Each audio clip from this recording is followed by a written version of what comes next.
the real estate investment in such an environment that we operate right now. And like I said, it's very important we have this conversation for the sake of our investors, for the sake of people that we advise, and for the sake of people who also want to maybe new entrants into the real estate market and all that. So I'm going to be speaking on five areas. Just quickly, I'll be talking about, I'll explain what property investment and its importance.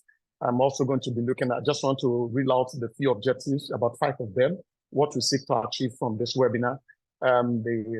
We explain the property investment and its importance. We also explain the rules of ethics of your property investment. Of course, that's very important. We are surveyors, and we should be able to advise our people appropriately, and we should be able to give them the right advice, you know. And the other thing I'm also going to be talking about is we're going to look at the general overview on inflation in Nigeria, you know, because that's actually the crux of the matter. But we can't just delve into the issue of inflation in Nigeria without looking at the property investment as a whole, talking about our role as surveyors, and then we look at that. Then we're also going to look at, we are going to identify the causes of inflation and how it affects property investment in Nigeria. Earlier on when I started, I talked about pandemic, how it affected, the pandemic affected real estate so much that, I mean, in terms of hospitality, travels, and tourism, even people began to look at the concept of working from home. I mean, started when we had this issue of pandemic. So you can see the effect of all of these things on real estate. So the last aspect I'm going to be talking about is we're going to identify the existing opportunities and what the players in the market should do. Then we're actually going to conclude. So let's just delve into it straight away. So inflation can be often cyclical, and in some quarters being inevitable. It comes with its consequence on the economy as it diminishes the purchasing power of consumers and leads to reduction in non-essential expenditure. True. For us to be practical enough, I know for so many of us who drive cars, after the issue of subsidy is gone, and when the issue of subsidy is taken away from our petrol, we discover that petrol that we used to buy for less than 200 jumped to over 500 naira per liter. And that had made everybody to now begin to adjust to the situation and the circumstance. The issue is not just adjusting to the circumstance, but we are much more looking at what the impact are. So when we talk about inflation generally, there are things that usually we deem it inevitable. And as a matter of fact, from some of the data we're going to see the trajectory of inflation in Nigeria in the last couple of years. And so we'll begin to see that actually we've actually been having inflation in the last couple of years, you know, and we're going to see those data. So it's inevitable, and of course it comes with its consequence. Some of the consequences is the fact that the purchasing power of the consumer is reduced. Most people cannot, please still go back, yeah. The purchasing power is reduced, and we cannot, you can't, it leads to people now limiting what they can do to just essential things. So you'll see one of the immediate things it does probably to real estate is the fact that people begin to, instead of expanding into bigger spaces, people now begin to look at how they can minimize space. As a matter of fact, inflation also had led to the fact that a lot of people have been laid off. I was in a company yesterday, and I was having this conversation with the Lebanese, and I recall him telling me that for the past 40 years, he had to grapple with the fact this is the first time in his life that, you know, I could see the look on his face. It was very, very dejected. It was like, oh, in the last 40 years that I've operated in this economy, cost to lay off staff, but now I have to be because it's essential. So we can see all of those things. So inflation comes with its consequence, and this consequence can either be direct, it can be indirect, and like I said, our emphasis basically is on property investment. It affects us individually, personally in our homes. We now have to begin to ration things. Family begins to look at how things have to be done differently. If you do 3 square meals before, now you probably do 2, like you say, 2. And that's if you're even lucky. Some even reduce as much as 1. If you're the type that you like eating so much of meat before now, you have to just grapple with the fact that you have to reduce some of those. So by and large, what I'm saying about in this introduction is for us to realize that inflation comes with, number one, it comes with its consequences. And one of the consequences is the fact that the major consequences actually is the fact that the purchasing power, is reduced. And so that leads everyone to begin to, to plan their lives. So let's move on and begin to talk about other things right now. The other thing I'm going to talk about, which I started earlier, is what is property investment. We're going to be looking at property investment. So property investment, because the subject we're looking at delve basically onto property investment. And like I said, there are investors who, the issues we're going to be at the end of the webinar, we're going to be asking ourselves, are we advising our clients to still, is this the right time to invest? Is this the right time not to invest? But the bottom line is that we must actually understand what property investment is all about. But by and large, I'm not going to take the whole, I'm going to say that property generally, real estate generally accounts for 2/3 of the value of all global real assets, not just Nigeria alone, all global real assets. So 2/3 of the value of all global real assets, real estate accounts for it. So you can see how much people have delved into investing in real estate, not just in Nigeria, not just in our local government, not just in Asia, not just in America, not just in the UK, but everywhere generally, everyone invests in real estate because it's one of the major drivers of the economy. And so it constitutes the 2/3, the 2/3 of what you classify as the global real estate. So property development generally refers to the process of buying. And so when you talk about investment, real estate investment, we could talk about the process of buying a piece of real estate. Also, it could be the process of improving a piece of real estate. It could also be a process of also selling an acquisition that you already have, selling a piece of real estate, buildings, land, and arranging for also new buildings to be built, So these are what constitutes real estate development. And we can't talk about real estate investment without talking about real estate development. So we're talking about the possibility to buy new spaces, the possibility to sell, the possibility to also improve on an existing property. So it is an all-encompassing term that refers to the use, the ownership, management, and transfer of existing building and the creation of entirely new ones. What are we trying to say? When you talk about real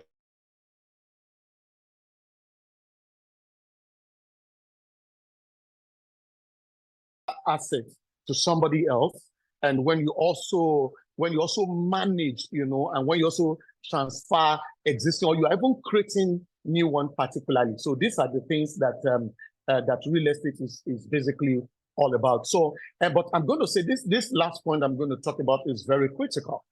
Property investment on its part are all investment types in property that is geared towards, please, I want you to take note of that critically, that is geared towards generating financial return for the owners or investor. As a matter of fact, this is the cost of the matter of real estate investment. If you're not generating income, if you're not generating financial return for investors in real estate, then we're not talking about real estate investment. So all it could just be, at best, it could be home ownership, home ownership, just living in a house. But beyond living or having a property or home ownership, we're talking about investment. So whatever it is in this value chain of real estate that leads to the fact that it generates financial returns to investors, yes, that is what property investment is all about. So it's critical for us to understand what this property investment is all about, so that we begin to delve into the other area of the discussion. So the other thing now is the roles of, I think it's the roles of estate surveyors in property investment. Yes, the role is that. Okay, sorry, is that the next? What's the next? Okay, great. Importance of property investment. So we've actually talked about what real estate is all about globally. We've talked about what real estate investment is all about. Going beyond just home ownership to investing and generating financial return. Now, we now want to look at what's the importance of property investment, right? So for our listeners and for those of us who advise clients and prospective or investors, these are the importance of property investment. Number one, which is which is one of the major things. And I think I said something earlier on when I talked about real estate contributing to the two-thirds of the global real estate assets, meaning that globally, real estate is something that is very, very critical. So the first importance of property investment is it's a major catalyst for economic growth and development. I think that's straightforward. For any economic transformation, as a matter of fact, if you're going to witness boom in the economy, if you're going to witness some massive change in the economy, it has to be that it comes from real estate investments, right? Because we've talked about how it generates financial returns. Okay, so before I continue, Moji, please, I want to be sure I'm very audible and you can hear me clearly. I just want to be sure. Yes, we can hear you. Okay, great. Okay, great. That's fine. Okay, so it's a major catalyst for economic growth, and I think that's very critical. All right. So any economy that is not going to be involved in real estate investment, certainly you can tell what is going to happen to that economy, right? I mean, this is not far-fetched. I usually love saying this most of the time.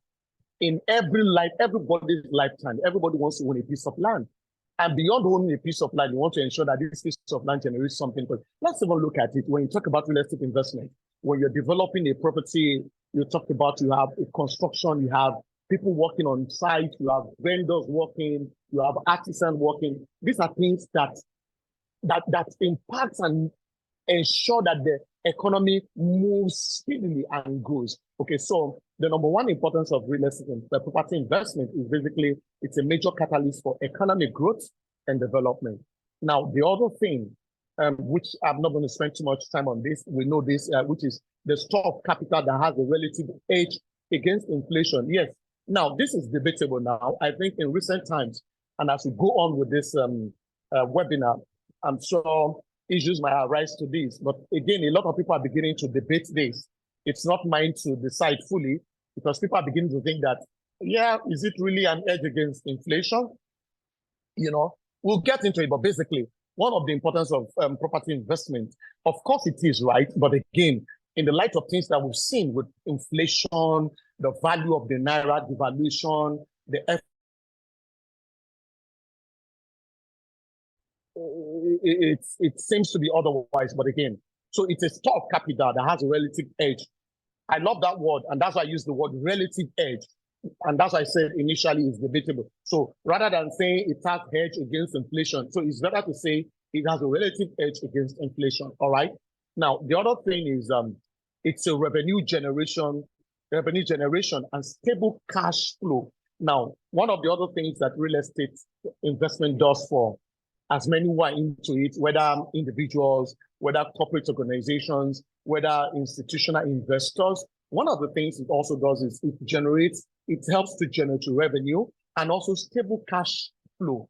As a matter of fact, people who invest in real estate, they can usually plan based on what the rentals is going to be, right? They can plan with that income. So it's a means of generation of income for them. So if you have a property, for example, you have a commercial property, you have 10 tenants, for example, you can plan with the tenants that you have and the rents that you are having from that premises. So it's a means of revenue generation and it enhances stable cash flow, right? Now, the other thing is it constitutes a significant part of the wealth of the people. This is very key. Wealth of the people. Now, and I like going back to what I said earlier on about it constitutes the third of the global real estate assets. Real estate is such that, as a matter of fact, it's also deemed in some quarters that if you don't own a piece of real estate, you're actually poor. I mean, that's relative also, though. But again, it is believed that in one's lifetime, it is expected that people have a piece or a property of their own. And that's why you see everybody, ask a young boy today, a boy of 5 or 6 years old, and ask him, what do you want?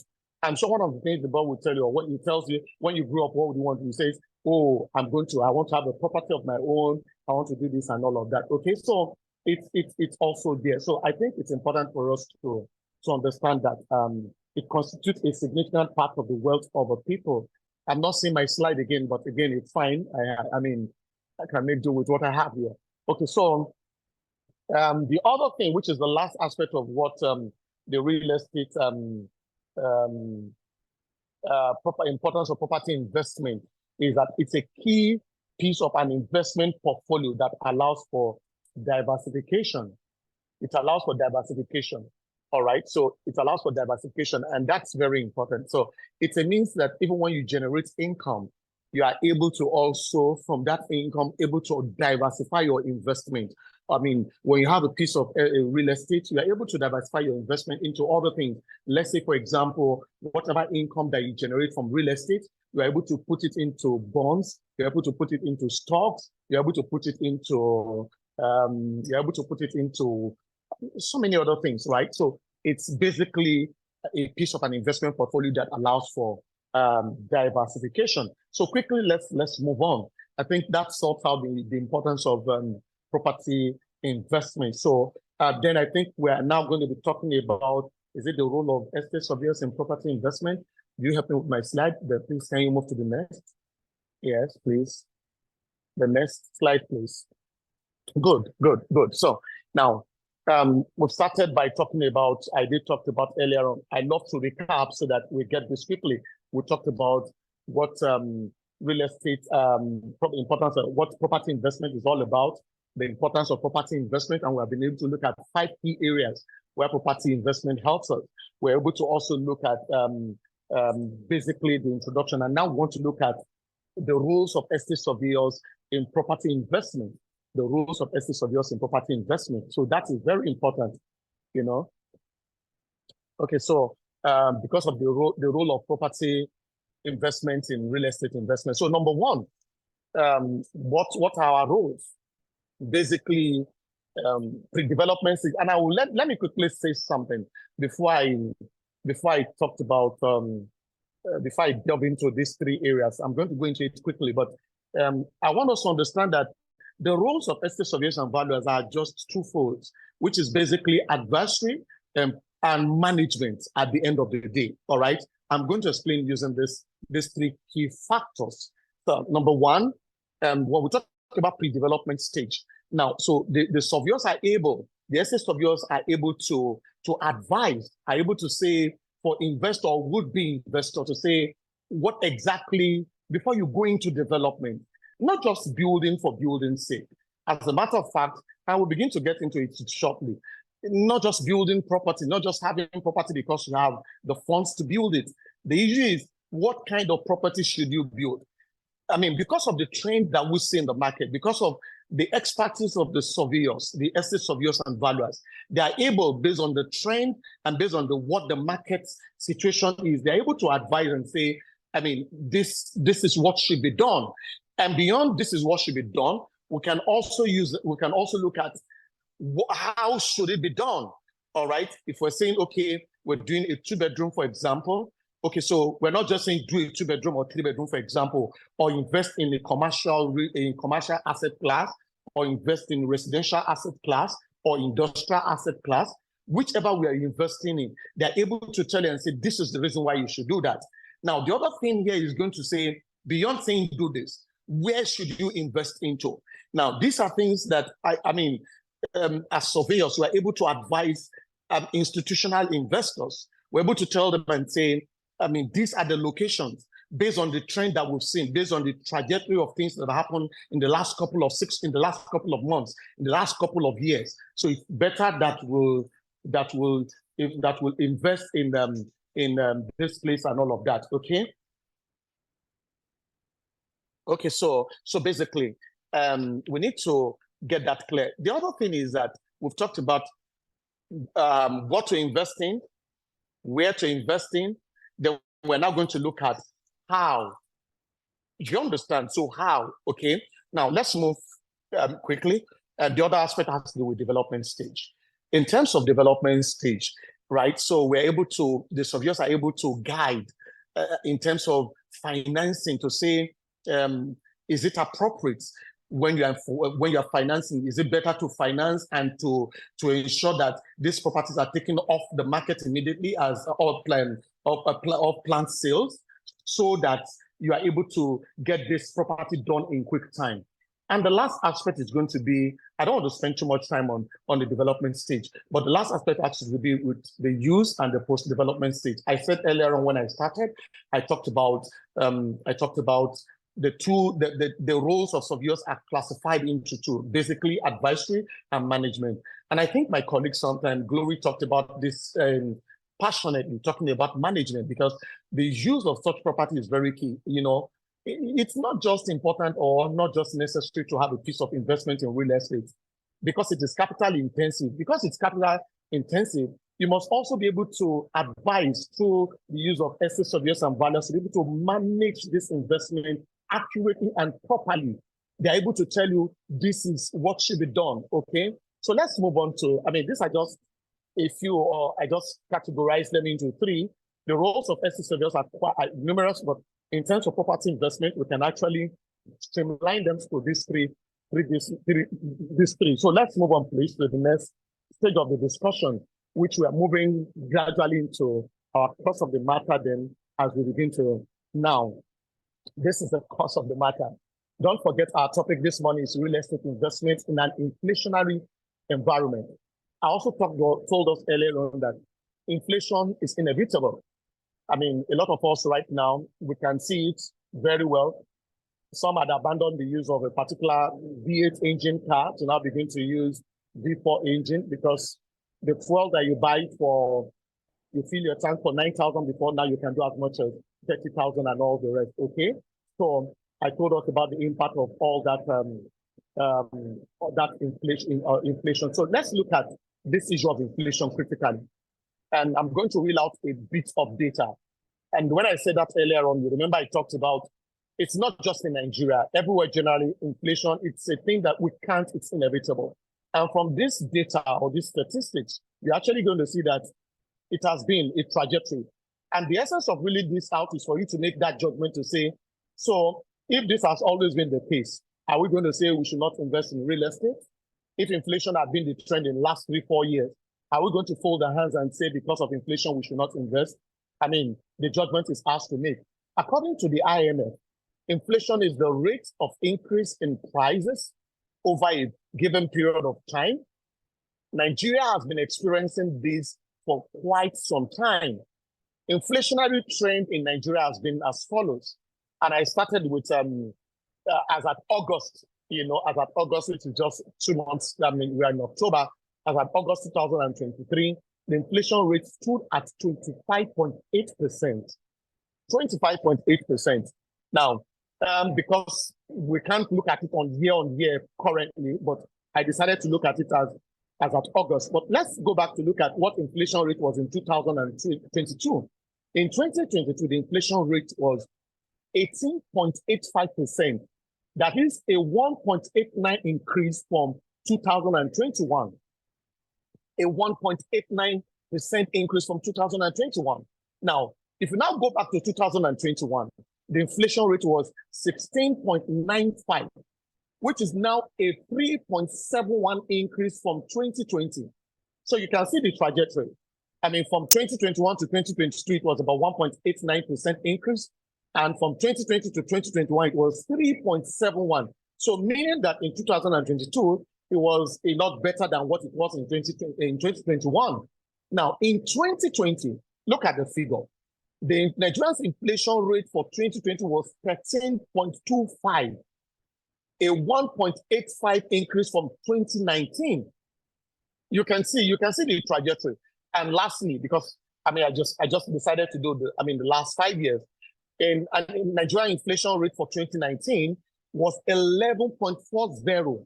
Now, a decline of 0.7 from 2000. So meaning that the last time we had a decline in inflation rate was in 2018, and that decline was just to a 0.7%.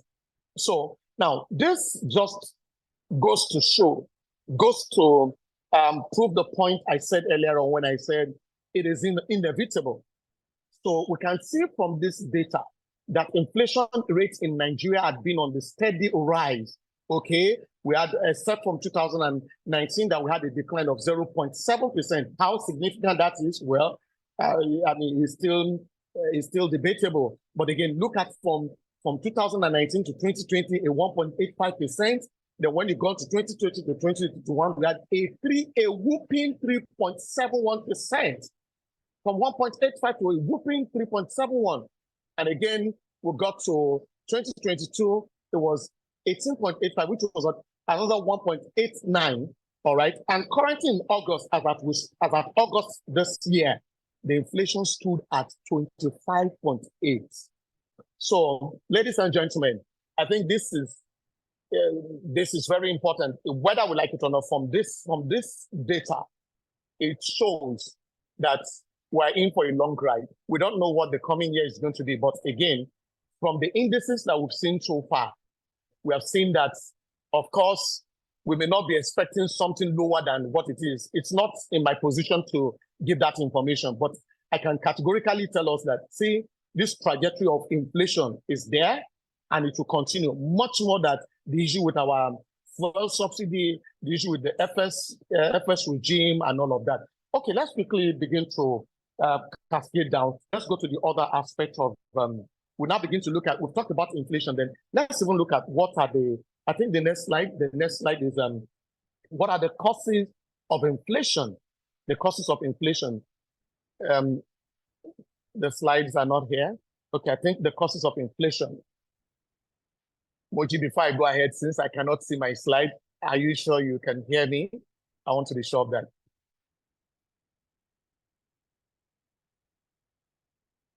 Hello.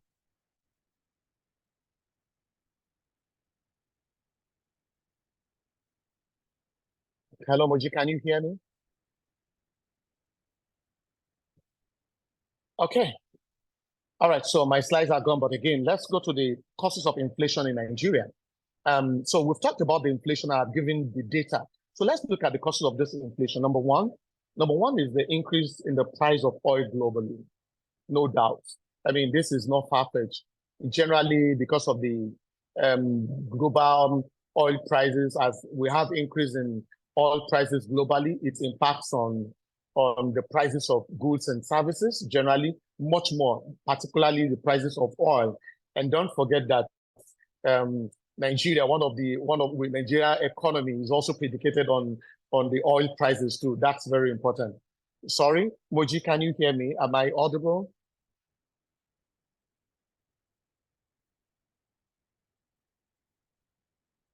I want to be very sure that I'm audible so that I'm sure people can listen, because the fact that I cannot see my slide, but again, I just want to be sure people can, if somebody can confirm, they can hear me. Okay, great. Thank you very much. Yes, great. Thank you very much. Okay, I have that confirmation. So let's look at, I've talked about increase in the price of oil globally. That's one of the major or predominant reason why we have inflation, in Nigeria. Oil prices in recent times have been going up, and the more it goes up, the more the prices of oil will go up. As a matter of fact, well, the government still says to us now that they are not subsidizing. But with the figures that we're seeing, the rate at which we're buying fuel, it suggests to us that probably there's some sort of intervention. But if we're going to look at it from the premises of the global oil prices, I can tell you categorically that maybe what we should buy in the fuel should be more than what we are currently. But again, I want to assume that there's some sort of intervention in that regard. Now, the other major causes of inflation in Nigeria, don't forget we're looking at Nigeria now as a major concern, is depreciating value of the Nigerian naira. Okay, now I'm going to tell you something. Just yesterday, I was speaking with a client who is in the US. Yes, we've had this property we are leasing for him. Was very impressed with what we're doing for him. The figures, he was okay with the figures, and it was a long lease. 2 years, 2 years now, another 2 years, and the 5th year. So the 5th year, we're going to review with certain amount. And on my way home yesterday, he called and he said to me yesterday, and he said to me yesterday and say, "Oh, Mr. Fawale, I think from that clause that we have in that tenancy agreement, I think I'm rethinking it. I think I'm going to take out that figure exactly that we put for what is going to be in the 5th year, and to leave it to say in the fifth year we're going to review the rate on the basis of the prevailing market forces at that particular point in time. He told me, he said, Mr. Fowley, I can assure you that that property in 2 years, I won't be surprised that we are doing double of that figure. I'm just telling you what happened yesterday evening. All right, so the depreciating value of the Nigerian naira, I mean, it's also another major reason why we have the inflation. You know, people, investors these days, the possibility of them not having value for their efforts or for their money, it's no longer there. So it tends to, and don't forget, all this will definitely be pushed back to either the end users. It's just like you're buying something in the market now. The man at the market will sell for you and push the whole inflation to you, because it's not easy there, because he's in business to make money. It's just the same way in real estate business. So the depreciating value of the Nigerian naira is also a major issue. Then the third aspect we're looking at as a cause of inflation in Nigeria is the high cost of production. I mean, this is not far-fetched. From the things that we said earlier on, talking about the increase of price globally, the depreciating value of the naira, the cost of production had gone up. I mean, you see cost of my building materials moving astronomically, I mean, significantly. You can decide to buy a ton of cement today at maybe 2,000. I'm just saying, just for lack of the exact figure, say for 4,000 naira, and tomorrow you wake up, it's gone up to 7,000 naira. That's to tell you how things have actually gone up. So the cost of production, and like I said earlier on, this definitely will go back to some set of people. All right. So the high cost of production, the cost of producing things, the cost of running even services is on the increase. Even from because of you moving yourself from one point to the other, it's on the increase. You want to do probably you're doing a balance with 5 liters of fuel before, or say 2 liters of fuel. You want to do that now. You're still doing that 2 liters or 4, 5 liters, but you're doing it at a cost that is higher than what it used to be. All right. So the high cost of production is also a major cost of causes of inflation in Nigeria. Now, this is the next point I want to talk about is very key.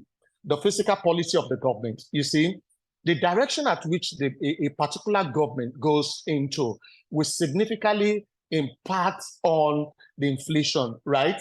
And meaning to say, if the government decides to say, this is how our spending is going to be, this is what we're going to be focusing on, it will definitely impact greatly on the prices of goods and services. All right. So the fiscal policy and this is very key, because the truth is, as real estate investors, and that's why I said earlier on, as surveyors and as professionals, these are things that we're able to advise people accurately. Because the truth is, when government come and say this is our direction, it's either it affects the way things will be done, or it helps the way things is going to be done. So we cannot rule out the channel or the possibility or the way a government is going as it impacts on the causes of inflation in Nigeria.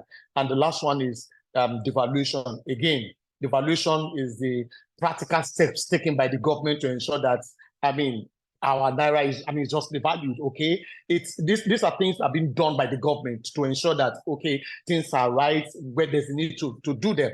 Right, we can see how the dollar had moved from. If somebody had told us that from 300, 500, I think early the year we even move up as much as maybe 500, 700. If nobody had told us that we'll be doing as much as 1,150 now, I mean, if anybody had told us that early in this year, I'm sure we'll probably. I mean, but again, I recall that Mr. Ele discussed and that's one of the things we do here through this webinar. We talked about the role of the impact of elections on real estate. And I remember he said then that, of course, things will go initially, it's going to look bad, right?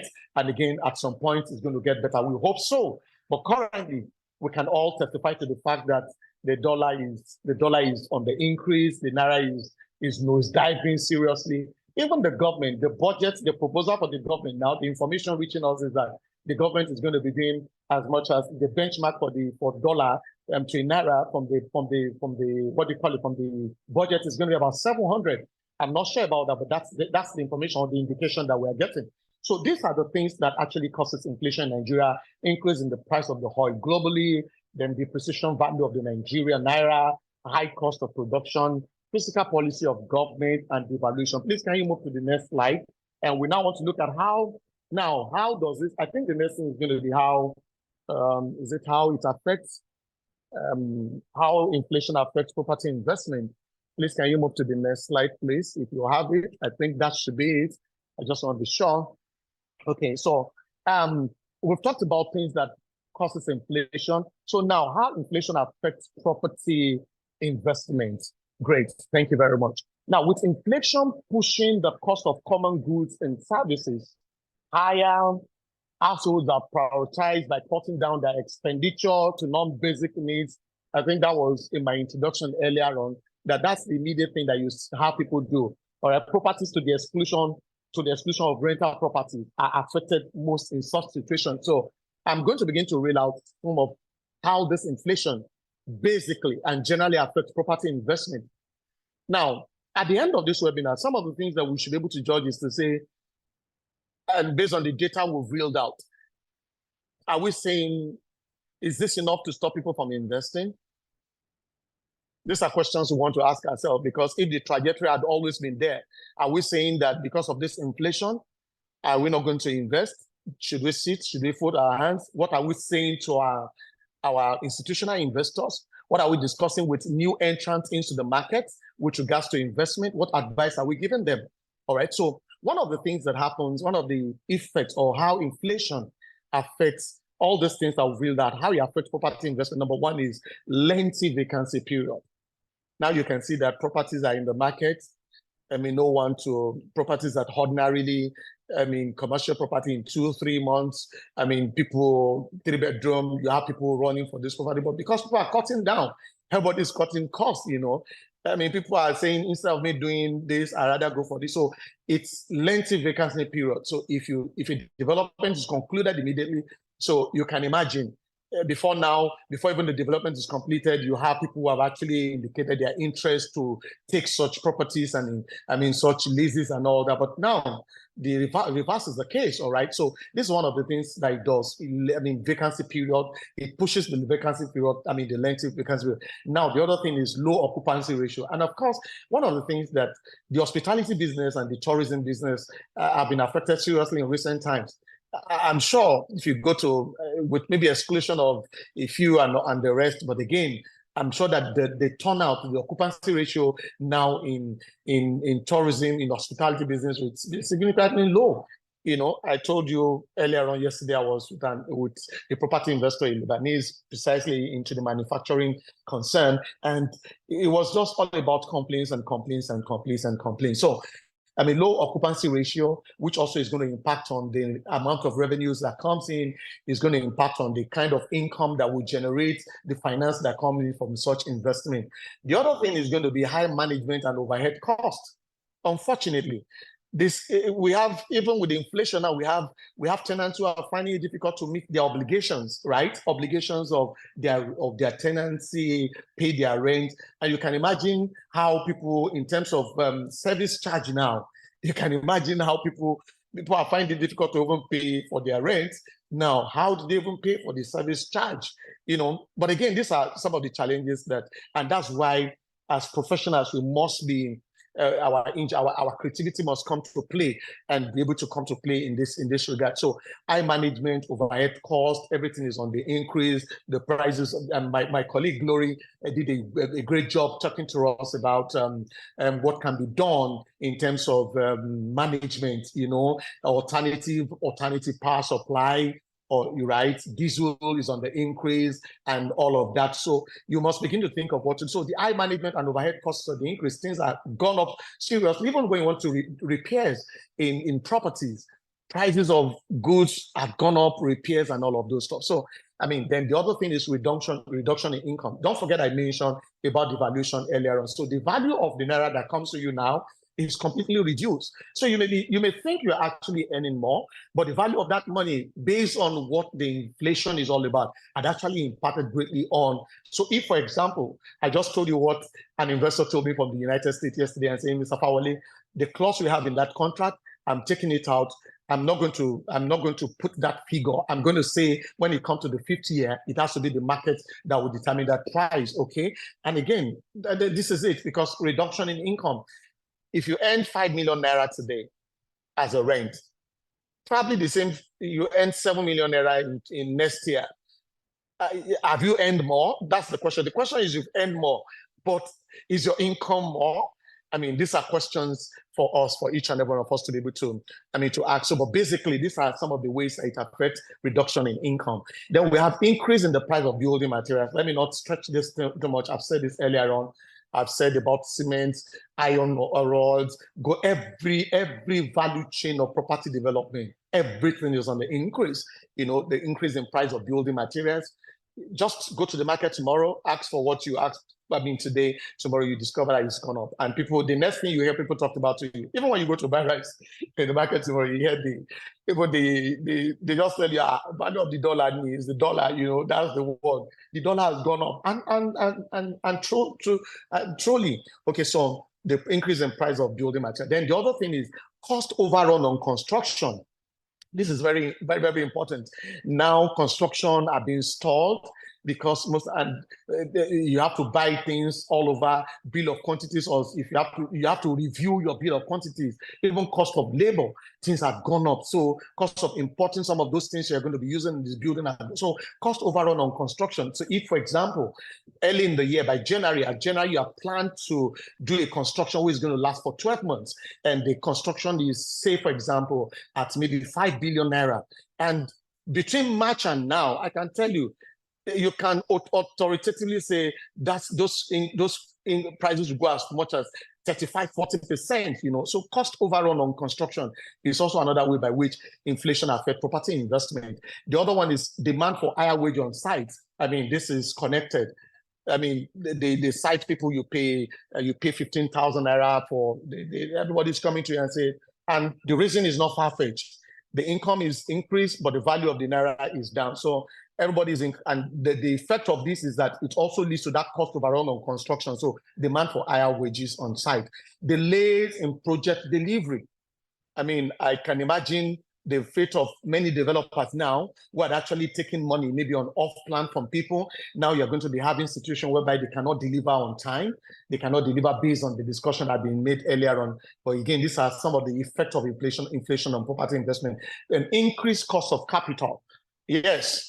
Go to the bank now. I'm sure a lot of bankers now, a lot of banks or commercial institutions that have lent money to developers before now, they are going to restructure some of these loans and say, hey, this percentage we had this discussion from January is not tenable now. And of course, so loan had to be restructured and all that. So increase in cost of capital. I think this is about nine effects of how inflation affects property investment. Please, can we move to the other slide? I think the other slide is going to be property as an edge against inflation. Now, I said earlier on, and I want to be, is it the opportunity, or is that what we're supposed to talk about? Is that the next slide? Okay, yeah, it's property. Let's look at this. The property as edge against inflation. Okay, so I said earlier on, I said that this is left for us to begin to, because I've had people asking question now.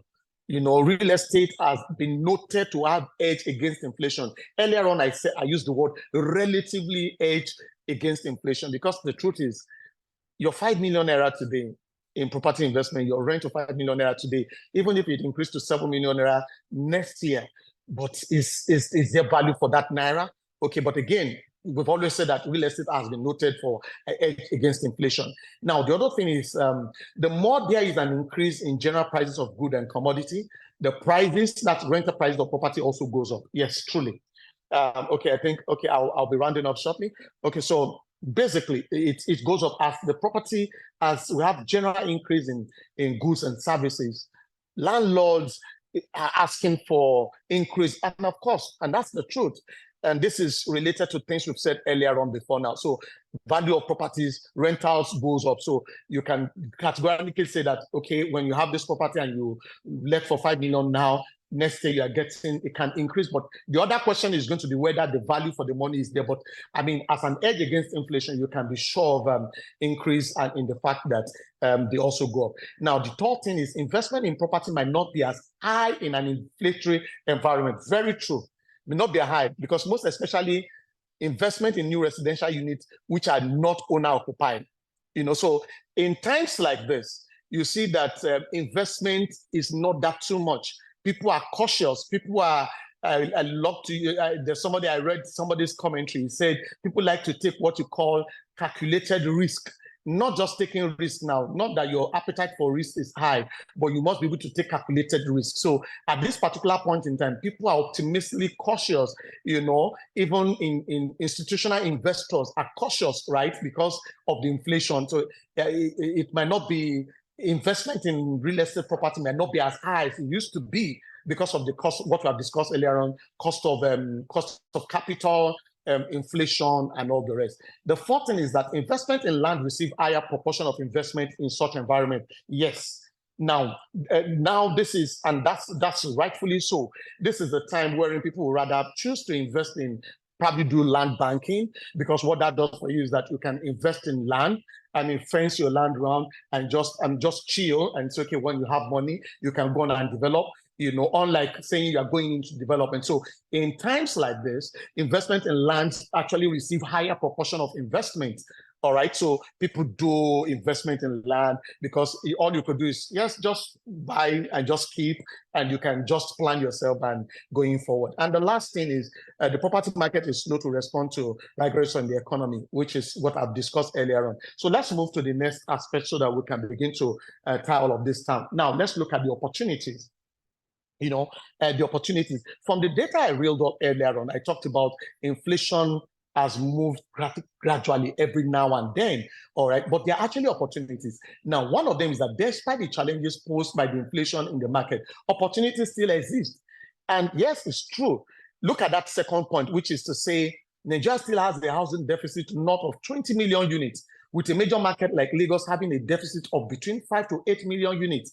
Now, if you look at the current state of real estate market in Nigeria today, number one, the population growth, as a matter of fact, is been said that by 2050, the population of Nigeria will move to about 450 million. Currently, we're talking about 200 million, but we're saying in 2050, it's been projected that the population of Nigeria will move to as much as 450 million. So it goes on to tell you that yes, there's still markets.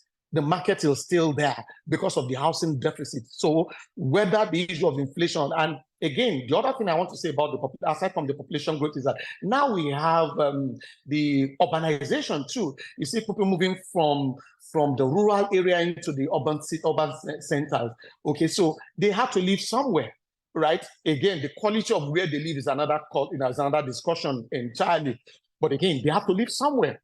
So these are the opportunities that are available in property and real estate investment, even with the situation of inflation, because these 20 million people, especially in Lagos or wherever, they have to live somewhere.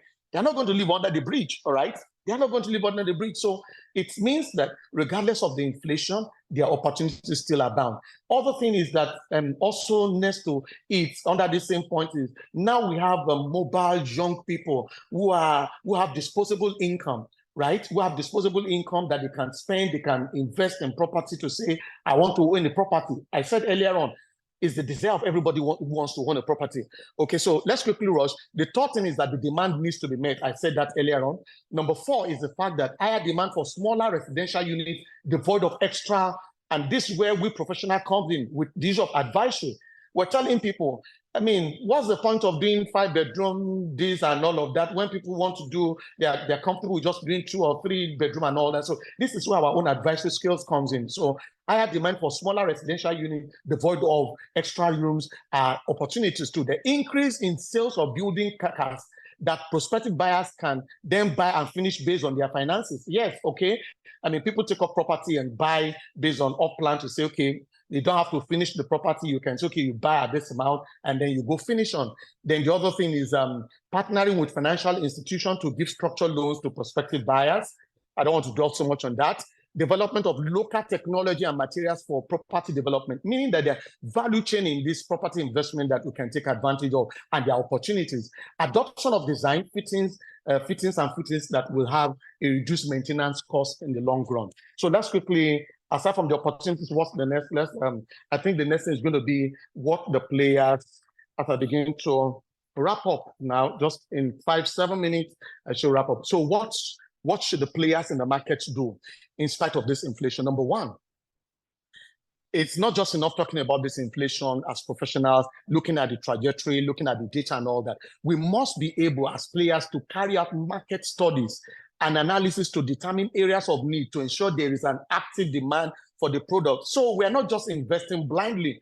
All right, so we're able to advise. I told you earlier on the roles of estate surveyors and valuers in this regard. We're able to advise. And honestly, I think we must invest much in market research, right? And that's what we do in Obosele and Co to ensure that we're telling people the trend of the market. This is what is happening in the market. This is the area you can invest. So as players in the industry, we must be able to carry out market studies so that we're determining which area, so that people can have active, active product, active demand in their products. So if I told you earlier about location, the how to do it and the where to do it. Then the other thing is harnessing the potential of digital marketing and other tools in accessing bigger clients. Before now, if you have a development or you want to tell people, you can have clients and say, oh, I can tell 1, 2, 3, 5 person want to invest. But again, how many of those guys have the funds now? So you must be able to, one of the things that the player should do is that you must extend your reach. And one of the ways we can extend that reach is to take advantage of the digital market, right? To have access bigger clients who are willing to invest.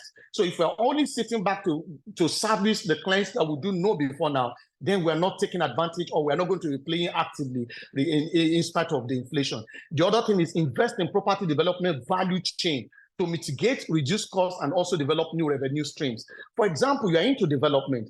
Rather than having to buy your blocks, for example, you might decide to probably invest in the block making machine, for example, so that it's not just making the block for you, but it's also could also be a mean of, when the development is done, it could also be a means of stream of income for active developers in this case. Not just that there are so many value chains around property investment and development that we can take advantage, so that we take advantage of it. Even transportation, you can, if you're doing massive scale investment the investment or development, you can choose to invest in transportation, moving your things from one place to the other, which also reduces the cost or the cost overrun on your project. Number 4 is engage in partnership with other firms on project and also at different levels of government.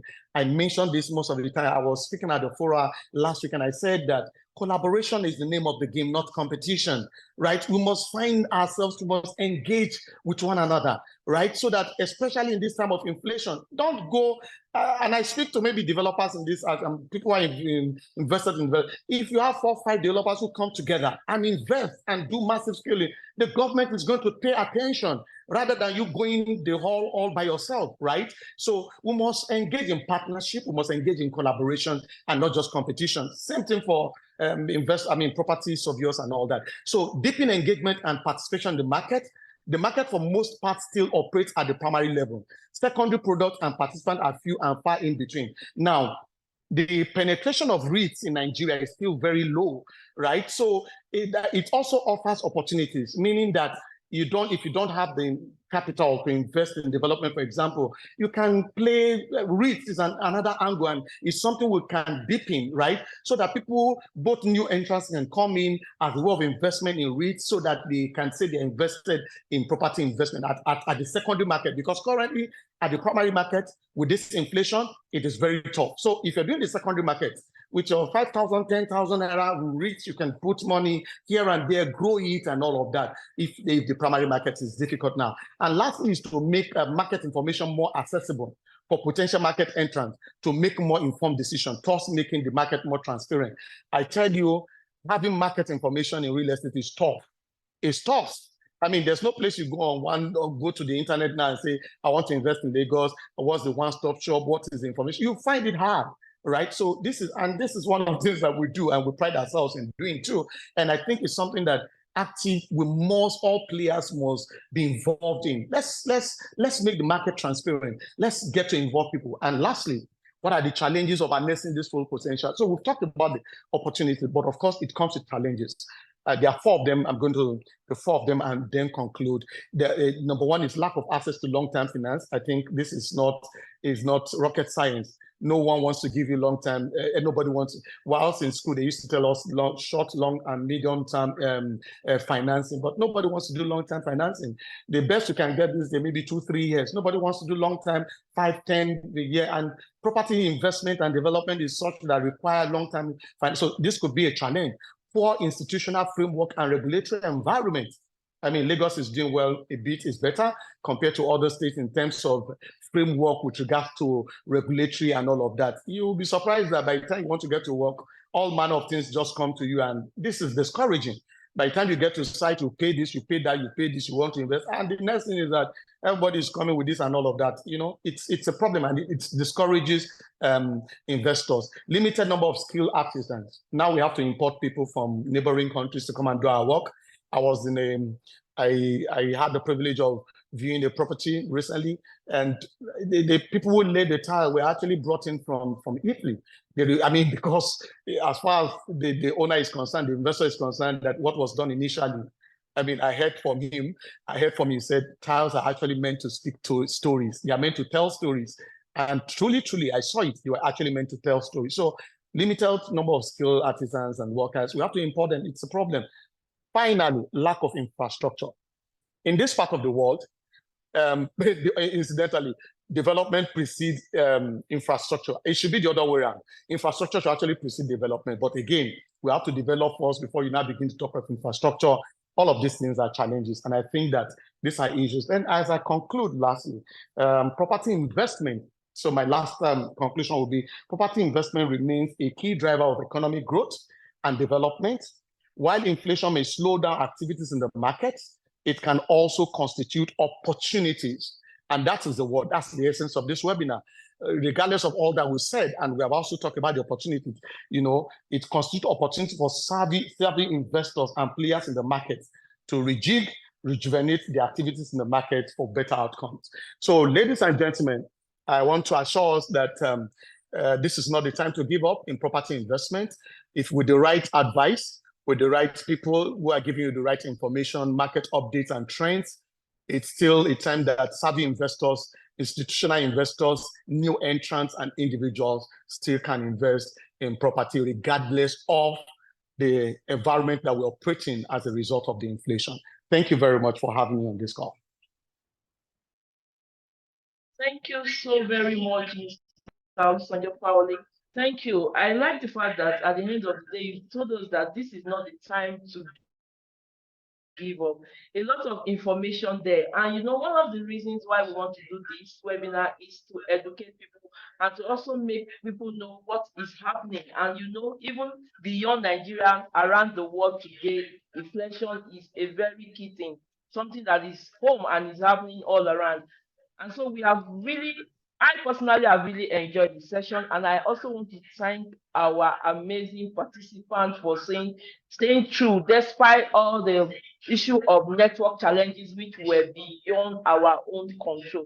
Thank you so very much. So this is time for us to ask our questions, and I'm sorry that the chat is not working, but you can use, okay, someone say it's working now, but if you cannot get through chat, please, you can use the Q&A just to ask your question. And if you have any additional information you want to give, please, this is the time. And if you want to talk to us, kindly use the raise up icon so that we can promote you to panelists and you'll be able to talk. So like I said, a lot of inflation, and while he was talking, he told us that despite the inflationary rate, that one of the investments that is in real estate that is very sure is investment into land. That even if you are saying the cost of buying for building is very expensive now to build a property, but you can also buy land. One thing that you are sure of, that if you have a land, it continues to appreciate. And he also said that despite all that is happening, we still have a shortage of houses, like especially in the north. So you don't just invest around Lagos, or you can also extend your investment even to the north. And you know, the population keep growing, and we are not going to sleep under the bridge. From what he has said, everyone needs somewhere to really sleep. And to have to be comfortable. So thank you so very much once again, our speakers and our speaker, sorry, for today. And so I have someone already with a raise of hand, so we're going to promote you. So, but I just want to check if we have people who have submitted their question in the Q&A. Please ask your question. It was a lot of information. So I believe that we have gained. And so let's hear from you. Let's get feedback. So I'm going to promote, we are going to promote Miss Mark Ojoman for his hand is raised for his question or contribution addition. Just a minute, please.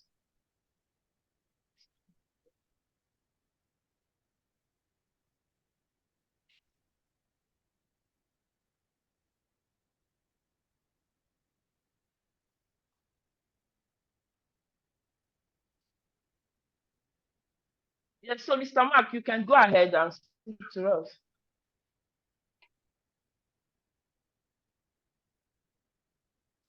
Mr. Mark, are you there? Okay, I see another hand, Mr.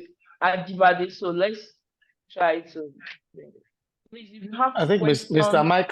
Mike has to unmute himself. Okay, I think he's done that. Okay, please unmute yourself and talk. Okay, I've done that. I've done that. You have the floor, please. Okay, my question is, since we play adversary role, what advice can we actually give to regulate inflation, to regulate inflation? Okay. Thank you so much for your question. So our speaker. Do you want to, can we take all the questions so I can take them? Okay, so thank you. Thank you for that question, Mr. Mark. Please do stay around for the answer. Mr. Ajibade, please, you have the floor. Yes, sir. Good afternoon. Good afternoon. Yes, my own is not question per se. It's just a kind of contribution or to call the attention of the speaker. So I thought we need to see how the inflation affects real estate investments, maybe from 2 years back or 3 years back. As the rate of inflation is increasing, what happened to the real estate investments? So it's just maybe subsequent time, if we can have a graph that will show the effect of inflation on the real estate investment. Does this really affect as inflation increase? What happened to the real estate investments? Yeah, thank you. Thank you so much, Mr. Ajibade. So let's get this question answered before we go to read other questions, please. Okay, so let me quickly go to what I think from Mr. Ajibade. Thank you very much, and thank you for listening. If you I think there's a noise on the background, please. Can you? Yes, you can go ahead now. Okay, so Mr. Ajibade, thank you very much for that question. And you remember, I want to take the second question before going to the first question. You talked about how does it really affect real estate? If you remember, I talked about from one of my slides, I said how inflation affects property investment. And number one, we talked about lengthy vacancy ratio, and that's to say, some years back, 2-3 years ago, if you put up even have a 3-bedroom, you find them, it doesn't take time for them to be off the market. But it's a completely different thing now. If you clearly, I have to go back to that slide. So it's already stated. So we also talked about low occupancy ratio, and I talked about the hospitality business, for example. Go to the hotels now, go to the, people are, if you're not actively playing in a particular industry, it may be difficult to understand what those guys are actually, from your own corner. Okay, let's say, for example, residential asset class, low vacancy period, right? Lengthy vacancy period. Property you're supposed to let for in 2 weeks or in 2 months is staying in the market for as much as 6 months. You've actually lost money, regardless of whenever it comes into market. That you've lost money. So that's one of it. The other thing that low occupancy ratio, I've talked about that. We talk about high management of our costs. It's real estate investment. There are institutional investors who invest in huge chains of properties. Maintaining properties now doesn't come cheap. So it's all this erodes whatever gains or whatever it is that you have made. If, for example, 5 years ago, you're spending 10%, like we usually say, 10% in your management, your outgoings and all that, I can tell you categorically now you should be doing as much as even 30-40%. That is something, that is a serious one. And that is not even far-fetched. Even from March up to this very moment, these are indicators you can verify, right? Even we talked about cost overrun on construction. People who play in the construction industry, that's another angle. They tell you, I mentioned earlier on, somebody who planned to build in the last, they set out from January to have their construction phase out by December this year, 12 months. Now, they may not be able to complete that project as a result of the fact that inflation has actually come in. So it depends on the space that we are playing. If you play at the residential asset class, you feel it. If you play in the tourism or hospitality business, you also feel it. If you play in the property development sector, you feel it. Even property project delivery, you probably are promised that you let property for some people. You are involved in a project, and you are planned that okay, by so time this project is going to be done and all that. And before you know it, it's not being done. So these are the ways that I think was clearly stated, but it's just that most times, if we're not playing that particular segment or that area, it might be difficult for us to think that it does not happen. But it does happen, okay? I think I've read that about 3 or 4 of them. Now, going back to the first question, what advice can you give to regulate inflation? I actually underlined the word regulate. Regulation, to regulate inflation. And if you remember, I said something earlier on. This is honestly strictly in the hand is going to be fiscal policy of the government, the direction of the government. I know before now the government has spent quite a lot of money to defend the naira, to do all manner of things, just to ensure that inflation is kept at bay. But again, there's little to which you can actually do when the oil prices are up there. So it is not for us to regulate. We can only just walk around this inflation. And that's why this concept of this subject is very key, telling us as surveyors or as practitioners what we can do or what we should do. It is not in our place to actually regulate inflation, because you can see the figures I read out earlier on. It has shown that in the last 5 years, except for in 2018, that we had a dip of 0.7%. So in the last 5 years, the trend showed us that it's always on the increase. Same thing with, I told you, as of August this year, it's about 28-something%. So it is not in our place to regulate. We can only hope that the fiscal policy of the government of the day favors and works in such a way that the naira is defended, our naira is strong, in such a way that inflation is kept at bay. I hope that answers the questions.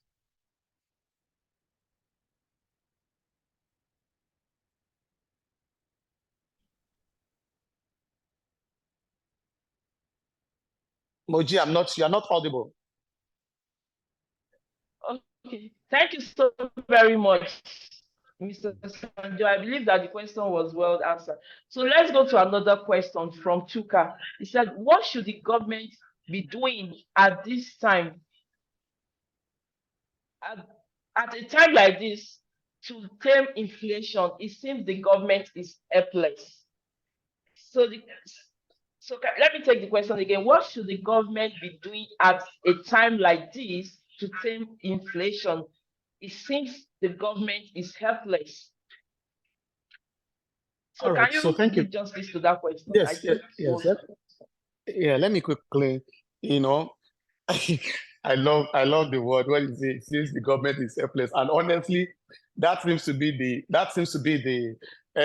general overview, right? To say the government seems helpless because, okay, let's even look at whoever thinks that the dollar will move from whatever it is to over 1,000 naira, even as we speak right now. And some projections are even saying that by December, I don't know. I mean, these are projections that by December, we'll be lucky not to have it at 1,500 naira to the dollar. But again, yes, the government, I think the government have roles to play. And the first and foremost, I think that the government will do, indirectly for me, I already think that the government is actually intervening in terms of even the fuel subsidy. Whether we have this information that the fuel subsidy has been taken out, I have this feeling that there's some intervention somewhere. Because if you are going to look at the price of the oil globally, I think maybe we should be buying petrol more than what we're buying right now. But that's not to excuse the government or to give them or to cut them some slack.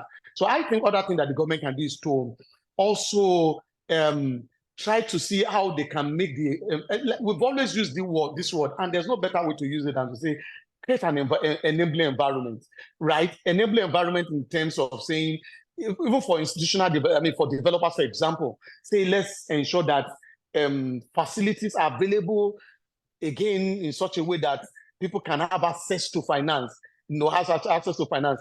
Now, all of those things initially, before now, we used to say there are some items that you cannot bring into the country. But I think they are saying that you can bring in, if you have your money, you can bring all of those items into the country. And I'm sure building materials like cement are also part of it. The hope is that, hoping that when this thing comes into the market, just like the normal law of demand and supply, the more you have all of those items flood the market, the possibility that prices are also driven down. I think that this is maybe one of the rationale behind the uplifting of the ban for some of those items. I know that some building items are also there. So these are some of the things that the government can do. I think incentives to developers also is also very key. Creating an enabling environment, as much as they say they are doing it, but creating then the other thing also is going to be that to ensure that and maybe this is going to come in terms of financing, commercial institutions play a major role to see that financing is made available at, I don't want to use the word affordable because all this money comes at the cost of them to the bank. But by and large, the government are doing the little that they can.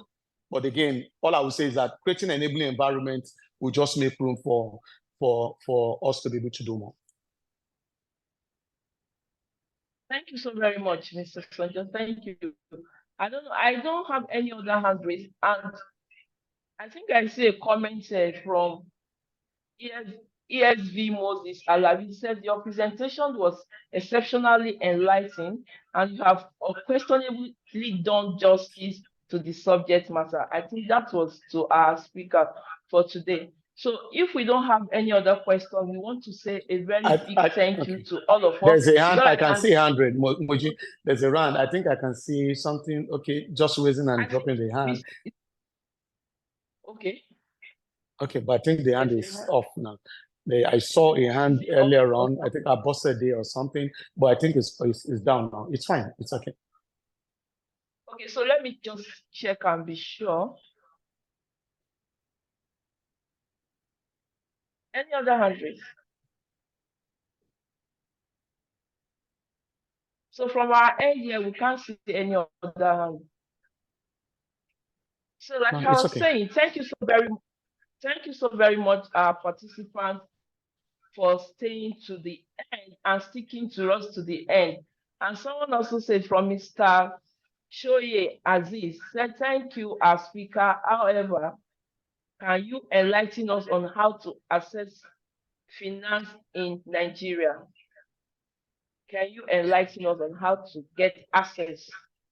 Can you quickly do that? And that will be the last question so that we don't keep our participants waiting for. Okay, so how do you assess finance? I mean, the more practical one these days is initial. There are three major sources: equity financing, which is the money that you have. But beyond that, we can actually go beyond that to say have group of individuals that you have share like mind, right? To say you want to invest and pull resources together. That's a good way of raising finance.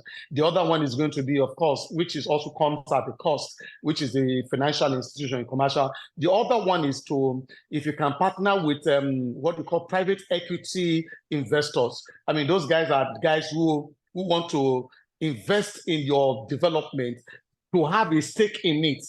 I hope that is clear. Not investing because of they want to have a stake in your investment. So they are private equity investors. So that's another ways by which you can actually, there are people like that who want to have a stake in whatever it is you're doing, much more than whatever the immediate benefit is going to be. But the stake, they want to be particular, they want to have a stake in it. So by and large too, but for me, the bank is commercial. There's no long-term financing now because of the cost of financing and all that. But I think equity capital, as a result of ensuring that pooling resources with people of like mind going to development, will help, and the issue of private equity will help us in accessing financing. Thank you so much, Mr. Olusanjo Faole, for that outstanding presentation. Thank you. And also to our participants, thank you. And one of the reasons, like I said, that why we want to keep on doing this every month is because we want to educate and we want us to be aware of things that goes on around us, especially when it has to do with real estate. So we wanted to also look forward, by the grace of God, to the November edition, which I trust that to be more exciting and more, rewarding in terms of your time. And we're also sorry for keeping you late. And like I said earlier, that we're also sorry for the little network issues which were beyond our control. Please, to get more information about real estate and what goes on in real estate, please kindly connect with us on all our social media handle at UBOCLA. Please, we'll just be glad to answer your question, and to also, like our speaker said, he said collaboration is the game. So we're also open to collaboration. And so thank you so very much. And we look forward to really see you at our next edition. And remember, this is Ubosi Ele and Co. We have been around in the Nigerian market and beyond for over 30 years, doing real estate, working real estate and talking real estate. Thank you till the next edition. Do enjoy the rest of your day. Thank you so much. Bye.